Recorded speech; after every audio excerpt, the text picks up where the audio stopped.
हासिलपुर के नवाही इलाके गुलपुर तलबानी के एक निजी स्कूल में यौम वालिदैन के हवाले से एक पुरवकार तकरीब का एहतमाम किया गया, जिसमें कसीर तादाद में तुलबा व तालबात और इनके वालिदैन ने भी शिरकत की। तकरीब का आगाज तिलावत कलाम पाक और नात रसूल मकबूल सल्लल्लाहु अलैहि वसल्लम से किया गया। तकरीब के मेहमान खुसूसी चौधरी नईमुद्दीन वड़ाइच, खान नवाज खां के हमरा दीगर मोअज़्ज़ज़ शख्सियात ने भी शिरकत की। प्रोग्राम में बच्चों ने मुख्तलिफ टैबलो शो, मिली नगमे, सकाफत को उजागर करने के साथ साथ शोहदाए पाकिस्तान को भी खराजे अकीदत पेश किया। मेहमानाने ग्रामी ने अपने अपने अंदाज में अपने ख्यालात का इजहार करते हुए कहा कि तो मुल्क की तरक्की इस तरह होती है, बच्चियों को तालीम।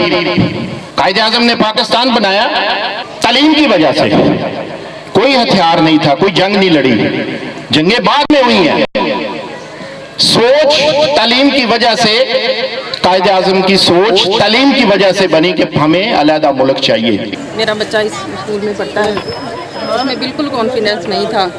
अगर कोई हमारे घर आ जाता था वो चारपाई के नीचे छुप जाता था, लेकिन वही बच्चा है जो आज इस स्कूल का टॉपर है। मुझे होश संभाले हुए 27-28 साल हो गया, मैंने अपने इलाके में आज तक मीडिया नहीं देखा।